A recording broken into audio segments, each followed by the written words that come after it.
Thank you, Mr. Speaker, and through you to the members. A study and a further study. Some of my colleagues know that, like many of you, I do some business on the side other than legislating. One of the things that I do is I teach classes at Bridgewater and Cape Cod Community College, and one of the classes is American government. And so each semester, when I'm teaching American government, I get to discuss on one of the weeks the legislative process. And the last time I taught the class, I had a very difficult time keeping a straight face when I was discussing the committee process, and that we're all assigned to committees. We go to those committees, we hear the input of the public. Anyone can come to testify. It's an open process. Committee members go, they listen, and then we decide whether or not, as committee members, we want something to go to the floor. And if we don't have enough information, sometimes we have to study it. And I want the students to be idealistic about their government.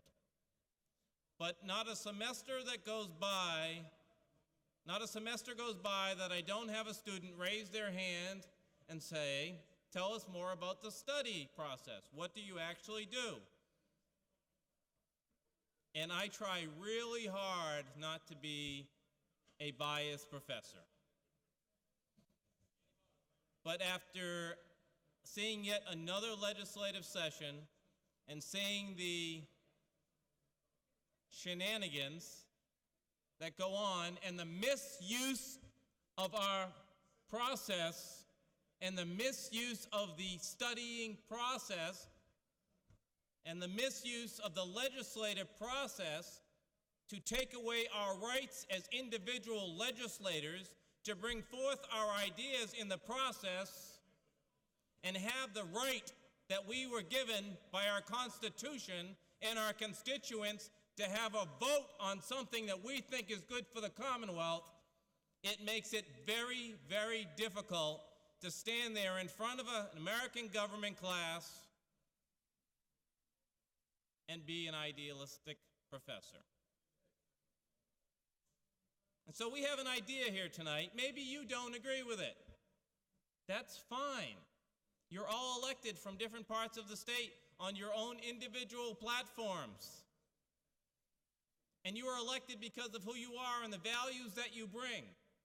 So vote your conscience, please. But don't take away your own rights by going along with a further study, yet a further study, because you're uncomfortable, or because some leader told you, or because some button on some top corner of some board tells you to do it. You're giving away all of your power as an individual legislator by going along with this process, which is indeed corrupt. Do you think the people who wrote the rules regarding studies envisioned that this is what a study would be? Or do you think that the people of Massachusetts believe that when something is studied, there's actually a thoughtful analysis to it? And then we bring it back and either vote yes or no? That's not what's happening here. This is just an attempt, a successful attempt, I predict, to kill this idea so we don't have a vote. There will be a vote on lowering the sales tax, as the gentleman from North Reading suggested, and that will be in 2010. We haven't done much here to try to reform government. We haven't done anything serious with pensions.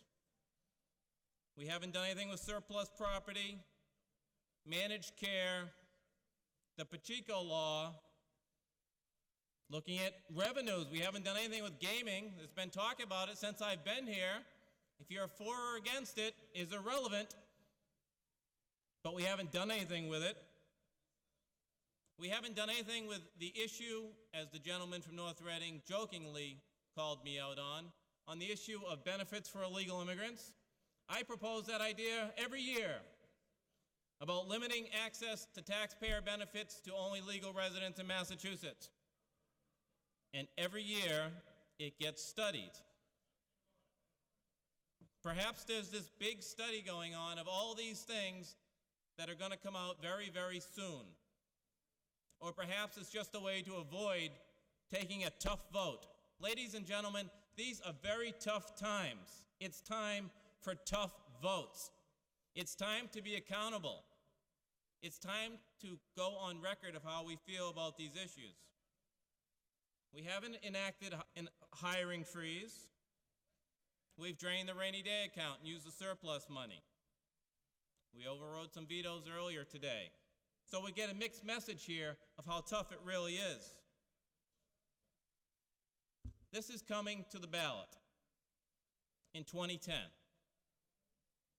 People from my good town of Sandwich to the good city of Westfield need a break.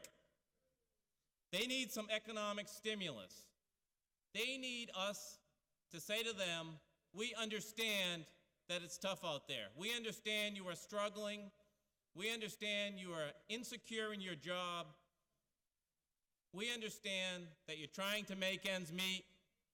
And in addition to what we have to cut, and in addition to the $1 billion that we raised in sales taxes, we're going to give a little bit back to you right now and reduce that sales tax back to 5%. I can assure you that if we don't get serious and take tough votes and listen to what our constituents are telling us, they are going to tell us something loud and clear come November 2010, both on the fiscal issues and on the process issues. I would ask you to join me in rejecting this further study and adopting the amendment.